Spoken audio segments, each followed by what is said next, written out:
2025 अभी आधा ही बीता है, पर मानो ट्रेजिडी की बाढ़ लग गई हो। ऐसे एक्सीडेंट्स, इतनी घटनाएं, चाहे वो एयर इंडिया का प्लेन क्रैश हो,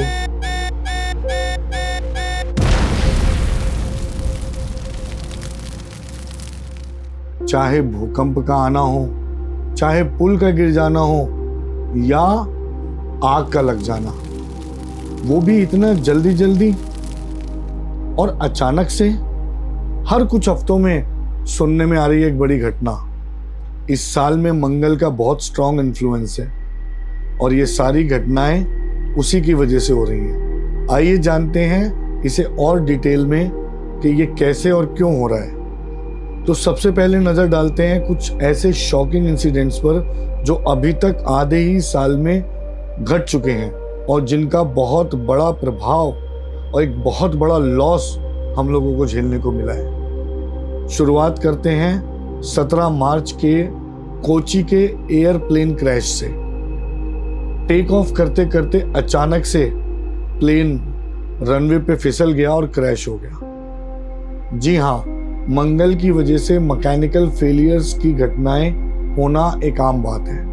2 April, hot air balloon fire in Jaipur. अचानक से हॉट एयर बलून में आग लग जाना और कई लोगों की मृत्यु हो जाना, इसके पीछे भी मंगल ही जिम्मेदार है। मंगल अग्नि तत्व और जल तत्व दोनों को रिप्रेजेंट करता है और इसकी वजह से इस तरह की घटनाएं और दुर्घटनाएं हो रही हैं। 18 मई, बिहार के भागलपुर में एक अंडर कंस्ट्रक्शन ब्रिज गिर गया।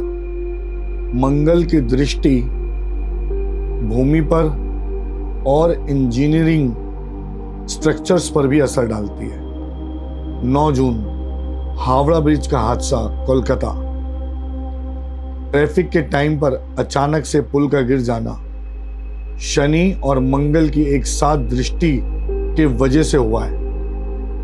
और फिर 12 जून को प्लेन क्रैश का वो दर्दनाक हादसा।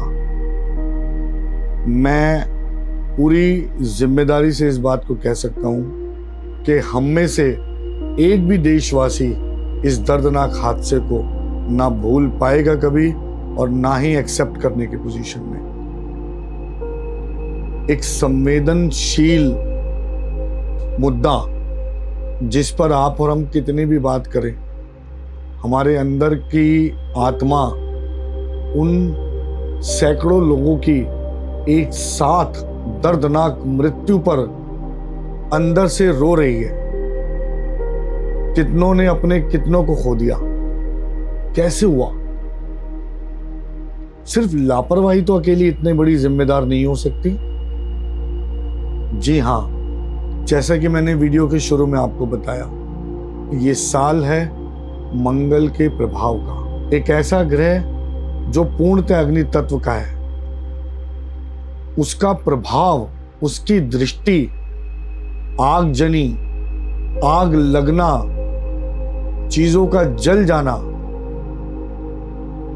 को दिखाती है। तो एक ऐसा हादसा जिसके पीछे हम लोगों ने सैकड़ों अलग अलग कारण ढूंढने की कोशिश की, आज हम इसके पीछे के एस्ट्रोलॉजिकल कारण को भी समझेंगे। कैसे मंगल इतना प्रभावशाली हो सकता है कि आप इसके साल में एक के बाद एक दर्दनाक हादसे देख रहे हैं। जब 2024 आया था तो हम अक्सर बात करते थे ये 8 नंबर है, ये शनि का साल है, शमशान का साल है। परंतु मुझे लगता है 2025 यानी 9 नंबर यानी मंगल ने अब तक जो तबाही मचाई है, ना केवल देश में बल्कि विदेशों में भी, चाहे वो युद्ध के माध्यम से हो, बड़ी बड़ी लड़ाइयों के माध्यम से हो या दुर्घटनाओं के माध्यम से हो, बड़े बड़े देश तबाह हो गए हैं। मिसाइलों का गिर जाना, बड़े बड़े बमों का गिर जाना, ऐसा पूरे देश में देखने को मिल रहा है, पूरे विदेश में देखने को मिल रहा है। आइए समझते हैं एस्ट्रोलॉजिकली इसके कारण को और उन रेमेडीज को जिनको करके हम बड़े हादसों को छोटे हादसों में या फिर उनसे पूरी तरीके से छुटकारा पा सकते हैं। एक परमानेंट लॉस को टेम्पररी लॉस में कैसे कन्वर्ट किया जा सकता है वो भी हम बताएंगे इस वीडियो के अंत में। हमसे जुड़े रहिए। देखिए, ज्योतिष में मंगल को एक तीव्र, एक एग्रेसिव प्लैनेट के रूप में देखते हैं जो डायरेक्टली इम्पैक्ट डालता है हमारे आम जीवन पर। मंगल एक बहुत ही एग्रेसिव प्लैनेट है और इसका डायरेक्ट इम्पैक्ट है हम लोगों के आम जनजीवन पर। मंगल, मैंने अभी आपको बताया, एक अग्नि तत्व का ग्रह है, मतलब एग्रेशन इसके नेचर के अंदर है, गुस्सा इसके नेचर के अंदर है। जब हम ज्योतिष में मंगल को कुंडली में देखते हैं तो उसको एग्रेशन, गुस्सा और आग के रूप में देखते हैं, फायर एलिमेंट के रूप में देखते हैं। इसकी वजह से चाहे वो वेपन्स, हथियार, बम ये सब हो, चाहे व्हीकल और मैकेनिकल एनर्जी हो, या अगर मैं मंगल को मेंटल लेवल पे बात करूं, एक मेंटल हेल्थ के ऊपर बात करूं, तो ये एग्रेशन, इम्पल्सिव नेचर और डिप्रेशन की तरफ इशारा करता है।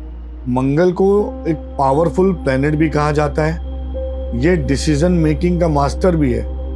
लेकिन अगर मंगल गलत डायरेक्शन में काम करने लगे, विपरीत चलने लगे, तो ये कंस्ट्रक्टिव की जगह डिस्ट्रक्टिव हो जाता है और ये इतने भयानक परिणाम ला सकता है जो कि हमने इस साल में ऑलरेडी देख लिए हैं। 2025 में मंगल की क्या पोजीशन है, आइए इसको जानते हैं। मंगल पहले मेष राशि में आया, जो कि उसकी खुद की राशि है, स्वयं की राशि है। उसमें वो फुल एनर्जी और पूरी पावर में दिखाई दिया। उसके बाद वो वृषभ राशि में गया, जो कि भूमि तत्व की राशि है। यहीं से हमने वो जो डिस्ट्रक्शन देखा है, यहीं से हमने वो जो कोलैप्स देखे हैं, हमने यहीं से वो जितने भी दर्दनाक हादसे देखे हैं वो यहीं से शुरू हुए हैं। मंगल सूरज के साथ आया। जब मंगल सूरज के साथ आता है तो उसकी एनर्जी आउट ऑफ कंट्रोल हो जाती है, इसीलिए हमारे डिसीजन इम्पल्सिव होते हैं और एक्सीडेंट्स ज़्यादा होते हैं। मंगल की राहु के साथ युति, जो कि अंगारक योग बनाती है। अंगारक योग इंसान की सोच, फैसले और शरीर तीनों को खा जाता है, उनको पूरी तरह जला देता है, भस्म कर देता है। अगर मैं नेशनल लेवल पर इसका इम्पैक्ट देखूं तो वायलेंस, एक्सीडेंट, आग लग जाना और भी बहुत सारी दुर्घटनाएं जो कि ऑलरेडी हम सब लोग फेस कर रहे हैं। आग लगने की घटनाएं तो ऐसा लग रहा है जैसे बहुत आम हो गई हैं। हर एक हफ्ते के बाद एक नई घटना, हर कुछ दिनों के बाद एक नई जगह आग का लग जाना और सब कुछ बर्बाद हो जाना। अब यदि हम भारत पर मंगल की दृष्टि को देखें, भारत देश की कुंडली के हिसाब से 15 अगस्त 1947 के हिसाब से आज के दिन मंगल की दृष्टि 4th और 8th हाउस पे है। 4th हाउस व्हीकल और पब्लिक इंफ्रास्ट्रक्चर को दिखाता है और 8th house sudden deaths, accidents और हिडन शॉक्स, ऐसे लॉसेस जो परमानेंट लॉसेस होते हैं उनकी तरफ इशारा करता है। मतलब यदि सीधा सीधा देखा जाए तो सीधा कनेक्शन है land, vehicle, constructions and accidents का। अभी तक हमने बात की है मंगल की वजह से हो रही दुर्घटनाओं और लॉसेस के बारे में। आइए अब थोड़ी सी बात करते हैं इसके समाधानों के बारे में, क्योंकि डरने से तो कुछ भी प्राप्त नहीं होगा। थोड़ा प्रैक्टिकली सोचते हैं कि इसकी एनर्जी को स्मार्टली कैसे ड्राइव किया जाए, कैसे हम इसको अपने ऊपर हो रहे लॉसेस से बचाएं। तो छोटे छोटे समाधान और छोटे छोटे प्रिकॉशंस मुझे लगता है हमें बहुत बड़ी दुर्घटनाओं से बचा सकते हैं। जैसे ट्यूसडे के दिन स्पेसिफिकली लॉन्ग जर्नीज को आप अवॉइड करें। यदि आपको लगता है कि आप अवॉइड नहीं कर सकते, स्पेशली प्लेन की जर्नी है, आप उसे अवॉइड नहीं कर सकते, तो कुछ छोटे छोटे उपाय मैं आज आपको बता रहा हूँ, वो आप कीजिए। सबसे पहले सबके लिए सबसे आसान जो है वो है हनुमान चालीसा। आप प्लेन में बैठने से पहले या बैठने के बाद सबसे पहले हनुमान चालीसा का जाप कीजिए। या आप मंगल के बीज मंत्र का जाप कीजिए, ओम क्राम क्रीम क्रोम सह भौमाय नमः। इस मंत्र का आप जाप कर सकते हैं 108 बार। इसके अलावा आप और क्या कर सकते हैं, आप कभी भी प्लेन की यात्रा करते हैं तो उससे पहले एक किताब है दुर्गा स्तुति, उसमें सबसे पहले दुर्गा कवच पढ़िए, फिर दूसरा और 7वां अध्याय पढ़िए।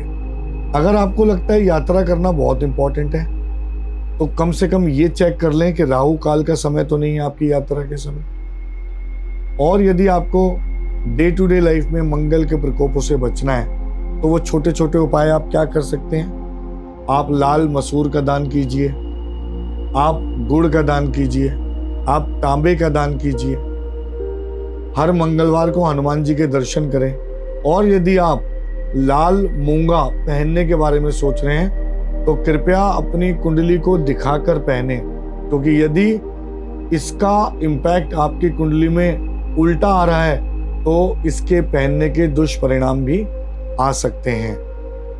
अगर आप मंगल की एनर्जी को चैनलाइज करना चाहते हैं तो आप क्या कर सकते हैं, आप फिजिकल एक्टिविटीज को बढ़ाइए, जैसे मार्शल आर्ट है, या आपको जिम जाना है, या आप फिजिकल एक्सरसाइज कर रहे हैं, या आप योगा करना चाहते हैं, तो किसी भी तरह की फिजिकल एक्टिविटी को ज़्यादा बढ़ावा दीजिए ताकि आप मंगल की एनर्जी को चैनलाइज कर सकें और उसको कन्वर्ट करके पॉजिटिव में लेकर आ सकें और उसके सही परिणाम आपको मिल सकें। 2025 एक वेकअप कॉल है हम सब के लिए। इसमें हम ऑलरेडी बहुत कुछ खो चुके हैं, अभी आधा साल बीता है और लगता है कि इतने बड़े लॉसेस हमें हो गए हैं जिनकी कोई रिकवरी नहीं है। तो आने वाले बचे हुए साल को बेहतर बनाने के लिए और मंगल के दुष्परिणामों से बचने के लिए हमें प्रैक्टिकली क्या सॉल्यूशन करने हैं। देखिए, जो मंगल के स्पिरिचुअल सॉल्यूशंस हैं वो मैंने आपको बताए। अब मैं कुछ प्रैक्टिकल सॉल्यूशंस जो आपके और हमारे कर्मों से जुड़े हुए हैं वो आपको बता रहा हूँ, और यदि आप उन पर चलेंगे तो ट्रस्ट मी, मंगल कभी भी आपके लॉसेस के लिए जिम्मेदार नहीं है, वो आपके एक्शंस के लिए जिम्मेदार है। आप अगर अपने एक्शंस को सही डायरेक्शन में ले जाएं तो रिजल्ट बेहतर हो जाएंगे। जैसे अभी मैंने ऊपर बताया कि आप फिजिकल एक्टिविटीज कीजिए, आपके एक्शंस में, आपकी एनर्जी में चैनलाइज होगा। आपको और क्या नहीं करना है, देखिए पेशेंस बहुत इंपॉर्टेंट चीज है। कोई भी फैसला जल्दबाजी में ना लें, जल्दबाजी में लिए हुए फैसलों से नुकसान होगा। पेशेंस रखें, डिसीजन मेकिंग सोच समझ के करें और अपनी वाणी पे कंट्रोल रखें। कई बार क्या होता है, हम गुस्से में अपने शब्दों को गलत प्रयोग करते हैं। मैं हमेशा एक बात कहता हूं कि क्रोध जब भी आता है हमारे विवेक को खा जाता है। मुंह से निकले हुए शब्द बाण हैं, बुद्धि एक धनुष और विवेक उनका नियंत्रण। जब भी क्रोध आएगा विवेक को खाएगा और शब्द इधर उधर भटकेंगे, जिसका परिणाम लड़ाई, झगड़ा और लॉसेस। तो यदि आप अपनी भावनाओं को कंट्रोल कर सकते हैं, अपने मंगल को सही दिशा में ले जा सकते हैं, तो मैं आपको ये यकीन दिला सकता हूँ, ये मंगल आपको अपने लक्ष्य से मिलाने में, अपने टारगेट से मिलाने में आपकी मदद करेगा। परंतु यदि आप जल्दबाजी में हैं, यदि आपकी पेशेंस लेवल खत्म हो चुकी है, यदि आप किसी भी तरह की सोच समझ से चलने के लिए तैयार नहीं है, तो फिर तैयार रहिए, इसी तरह के लॉसेस आपके लिए आगे खड़े हैं। अपनी लाइफ में स्पिरिचुअलिटी बनाए रखिए। मैं ये नहीं कहता कि सुबह से शाम तक आपको घर के मंदिर में या बाहर मंदिर में पूजा करनी है। अपने कर्मों को सही रखिए, ईश्वर का नाम लेते रहिए जितना आपके लिए जब भी संभव हो, ऑफिस में, घर पे, कहीं भी जरूर ईश्वर को याद रखिए और अपने आप को शांत रखिए। ईश्वर की तरफ समर्पण। मैं हमेशा एक बात कहता हूं, जब कभी आपको लगे सिचुएशन आपके कंट्रोल में नहीं है, then surrender to supreme is the best option. ईश्वर की ओर आपका समर्पण सबसे अच्छा समाधान है। दोस्तों, यदि आपको ये वीडियो अच्छा लगा है, इंसाइटफुल लगा है, आपको इससे नॉलेज मिली है, तो इस वीडियो को लाइक कीजिए, शेयर करना बिल्कुल मत भूलिए। एक बात मेरी हमेशा याद रखिए, ग्रह तब तक पावरफुल हैं जब तक आप अपनी ताकत को नहीं पहचानते। जब आप अपनी ताकत को पहचान लेते हैं तो वो आपके इशारों पर चलने के लिए मजबूर हो जाते हैं। आज के लिए बस इतना ही। हमारे चैनल को सब्सक्राइब कीजिए। इसी तरह के डीप कंटेंट के लिए, डीप एस्ट्रोलॉजिकल कंटेंट के लिए हम आपके लिए इस तरह के कंटेंट को आगे भी लाते रहेंगे। और कमेंट में लिख के बताइए कि क्या आपने भी मंगल के किसी भी तरह के प्रभाव को इस साल अपने ऊपर महसूस किया है। आज के लिए बहुत बहुत धन्यवाद।